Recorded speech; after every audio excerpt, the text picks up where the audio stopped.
Hello everyone, welcome back to the channel accounts वाला। आपका स्वागत है अपने चैनल पर। और आज हम लोग आपका जो सफलता टेस्ट सीरीज चल रहा था उस सफलता टेस्ट सीरीज का डे 10 का हम लोग डिस्कशन करेंगे और एक एक करके सारे क्वेश्चन को, जो आपका माइक्रो और मैक्रो का दोनों का क्वेश्चन है, उसको हम लोग यहाँ पर डिस्कस करेंगे, है ना। तो चलिए स्टार्ट करते हैं कि करके। क्वेश्चन नंबर ये रहा आपका फर्स्ट, जो कि आपका माइक्रो से है, पहले मॉर्निंग का है ये। तो कहता है कि स्लोप ऑफ इंडिफरेंस कर्व सोज, कह रहा है कि स्लोप ऑफ इंडिफरेंस कर्व जो है, इंडिफरेंस कर्व का स्लोप जो है वह क्या बताता है। तो इंडिफरेंस कर्व जो आपको पता है कि इंडिफरेंस कर्व जो है वो इस प्रकार का होता है। डिमिनिश, यहां पे बोला इंडिफरेंस कर्व, कहता है हमेशा ये एमआरएस, डिमिनिशिंग एमआरएस को बताता है, डिमिनिशिंग एमआरएस को। कहता है कि the slope of indifference curve क्या सोज, कहता है द प्राइस रेशियो, ये गलत है, डिमिनिशिंग या एमआरएस छूट गया यहां, ये डिमिनिशिंग एमआरएस होना चाहिए था, डिमिनिशिंग एमआरएस। दूसरा हुआ फैक्टर सब्स्टिट्यूशन और मार्जिनल यूटिलिटी, कहता है इंडिफरेंस कर्व जो है वो हमेशा डिमिनिशिंग एमआरएस को बताता है। तो कौन सा ऑप्शन हो गया, ऑप्शन नंबर बी। चलिए दूसरा क्वेश्चन, कहता है consumption of every additional unit of A commodity brings utility, कहता है कि एवरी एडिशनल यूनिट का जब कंज्यूमर कंजम्पशन करता है तो उससे उसका यूटिलिटी जो है वो क्या होता है। तो जब भी एडिशनल यूनिट का कंज्यूमर कंजम्पशन करता है तो उसे यूटिलिटी हमेशा डिक्रीज करता है। तो ये कौन सा हो जाएगा, ये डिमिनिशिंग, ऑप्शन नंबर ए। ठीक है, चलिए नेक्स्ट क्वेश्चन पे। कहता है when the total utility is fixed, का मतलब हुआ फिक्स का मतलब मैक्सिमम पे वो फिक्स होता है।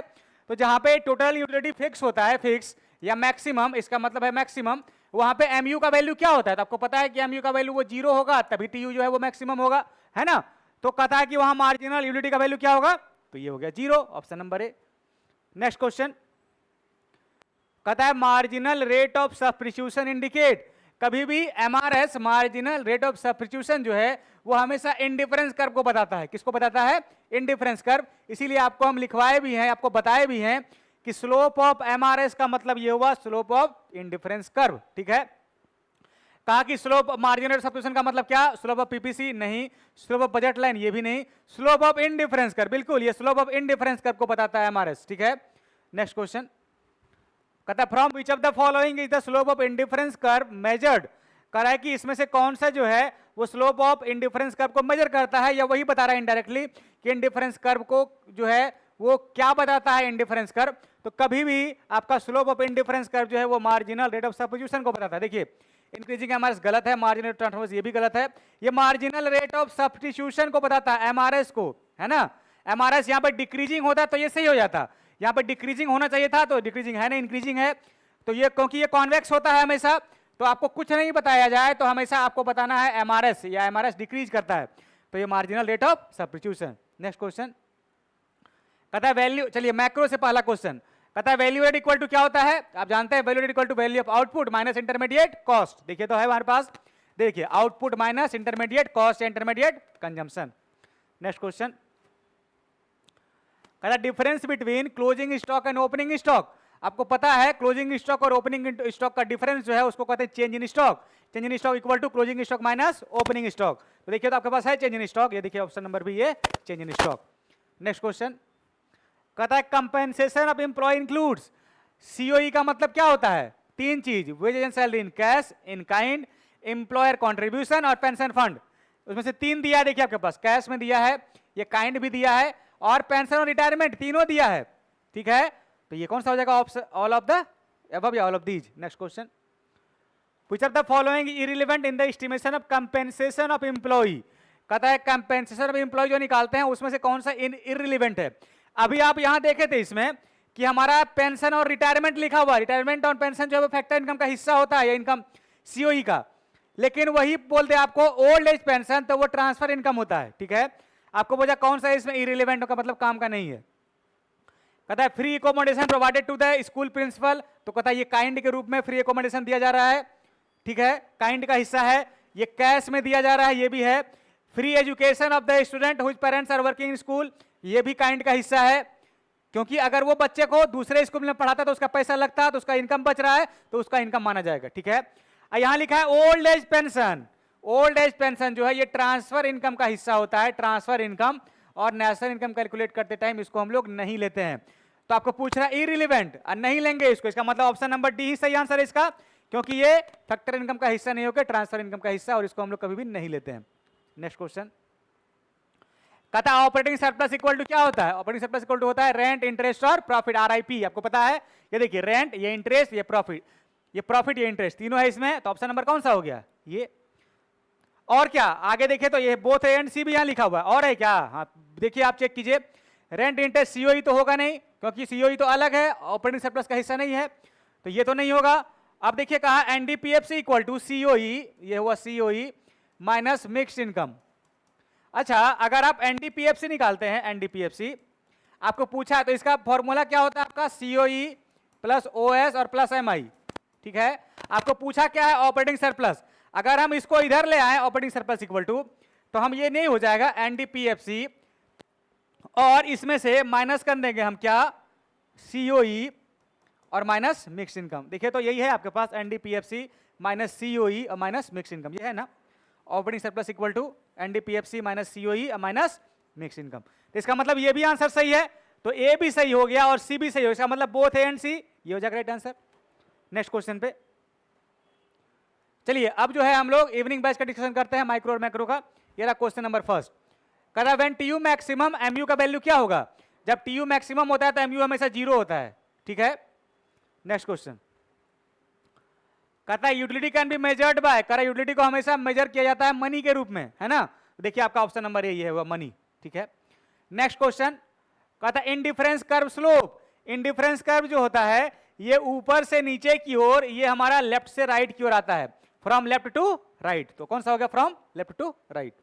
नेक्स्ट क्वेश्चन कहता है द प्रोपाउंडेड ऑफ लॉ, आपको याद रखना है कि law of diminishing marginal, law of DMU जो है, ये लॉ ऑफ डीएमयू, ये लॉ ऑफ डीएमयू, ये लॉ ऑफ डीएमयू जो है ये दिया गया था गॉसन्स के द्वारा, इसी को गॉसन्स फर्स्ट लॉ भी कहते हैं, लॉ ऑफ डीएमयू को।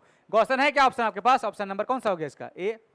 नेक्स्ट क्वेश्चन कहता है for the maximum satisfaction of the consumer, क्या होना चाहिए, कहता है इसका मार्जिनल यूटिलिटी इसका प्राइस के बराबर होना चाहिए। देखिए तो marginal utility of a good should be equal to its price, तो ऑप्शन नंबर ये हो गया इसका, ठीक है।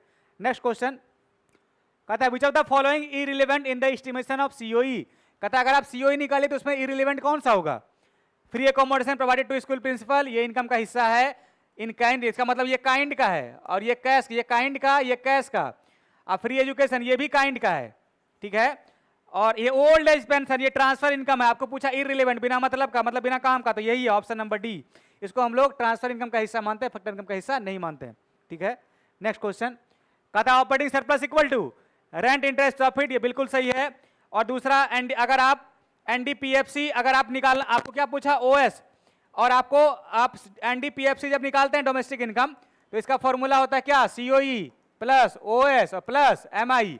आपको पूछा क्या ओएस, अगर आपको ऑपरेटिंग सरप्लस निकालना हो तो एनडीपीएफसी में से अगर हम आपको सीओई और माइनस मिक्स इनकम कर दें तो ये नहीं निकल जाएगा, देखिए तो यही है ना option number B, NDPFC minus COE और माइनस मिक्स इनकम, है ना। तो ऑप्शन नंबर ए और सी दोनों सही है, तो कौन सा हो गया, both A and C. Next question which of the following is not part of final expenditure, करे इसमें से फाइनल एक्सपेंडिचर का पार्ट कौन सा नहीं है, मतलब इंटरमीडिएट कॉस्ट या इंटरमीडिएट एक्सपेंडिचर कौन सा है ना। तो consumer goods purchase by government, ये तो final government final consumption expenditure है, तो इसका मतलब ये नहीं है। कंज्यूमर गुड्स एक्सपोर्टेड, ये हम लोग रेस्ट ऑफ द वर्ल्ड या एक्सटर्नल सेक्टर इंपोर्ट एक्सपोर्ट का, तो ये भी है। सीड परचेज बाय फार्मर, कहता है सीड जो है फार्मर के द्वारा परचेज किया गया तो वो रॉ मटेरियल या ये इंटरमीडिएट कॉस्ट का हिस्सा है, और रॉ मटेरियल के कॉस्ट को हम लोग कभी भी नहीं मानते हैं, हम लोग जब तक वो फाइनल गुड्स नहीं बन जाए तब तक हम लोग नहीं लेते हैं। तो आप देखते हैं ना जब एक्सपेंडिचर मेथड से कैलकुलेट करते हैं तो सीओ ये हमारा कौन सा प्राइवेट फाइनल, सब में फाइनल फाइनल वर्ड यूज होता है, गवर्नमेंट फाइनल, सब कुछ फाइनल, तो यहाँ इंटरमीडिएट है ये, तो इसको नहीं लेंगे, तो ऑप्शन नंबर कौन सा हो गया इसका, सी हो गया, ऑप्शन नंबर सी हो गया इसका करेक्ट आंसर। नेक्स्ट क्वेश्चन क्या बोला, which of the following is an element of final consumption, not an element of final consumption expenditure, का मतलब फिर से ये पूछ रहा है कि आपका इंटरमीडिएट कॉस्ट कौन सा है, फाइनल नहीं है। कहता है house hold expenditure it food, ये आपका कौन सा है, private final consumption expenditure, government final ये भी है, हाउस होल्ड एक्सपेंडिचर ये भी है। एक्सपेंडिचर ऑन रॉ मटेरियल, कहा कि रॉ मटेरियल भी किया गया खर्च को हम लोग इंटरमीडिएट कॉस्ट बोलते हैं, जब तक वो फाइनल में नहीं हो जाए तब तक हम लोग उसको नहीं लेंगे, तो ऑप्शन नंबर कौन सा हो जाएगा, option number D. Next question कहता है gross domestic capital formation is sum of, तो ग्रॉस डोमेस्टिक कैपिटल फॉर्मेशन आपको बताए ना हम क्या, gross domestic capital formation equal to क्या होता है, gross domestic fixed capital formation plus change in stock, ये देखिए तो आपके पास gross domestic fixed capital formation and change in stock, ये बी हो गया। एक्सपेंडिचर ऑन फिक्स्ड एसेट्स नहीं, ये gross domestic fixed capital formation है सिर्फ। अब कहा है नेट डोमेस्टिक कैपिटल फॉर्मेशन, आपको पूछा है नेट डोमेस्टिक का मतलब नेट डोमेस्टिक कैपिटल फॉर्मेशन, अब प्लस इन्वेंटरी इन्वेस्टमेंट का मतलब चेंज इन स्टॉक, तो ये हमारा नेट डोमेस्टिक। अगर इसको हम नेट को अगर हम इसमें डेप्रिसिएशन जोड़ के ग्रॉस बना दें तो ये हमारा ग्रॉस डोमेस्टिक कैपिटल फॉर्मेशन हो जाएगा प्लस चेंज इन स्टॉक। ये हमारा gross net domestic fix capital formation है ना, ये net domestic fix capital formation plus depreciation जोड़ देंगे तो gross domestic fix capital formation हो जाएगा ये। अब प्लस चेंज इन स्टॉक तो ग्रॉस डोमेस्टिक कैपिटल फॉर्मेशन हो जाएगा। आपका पूछा क्या ग्रॉस डोमेस्टिक कैपिटल, इसका मतलब ये भी सही है। तो हमारा कौन सा, ये भी सही है और ये भी सही है, तो कौन सा ऑप्शन हो जाएगा, both B and C, option number D. ठीक है, यही था आपका सफलता सीरीज डे 10 का डिस्कशन। आप लोग ऐसे ही टेस्ट देते रहिए और अच्छा करते रहिए। आपको अगले टेस्ट के लिए ऑल द बेस्ट।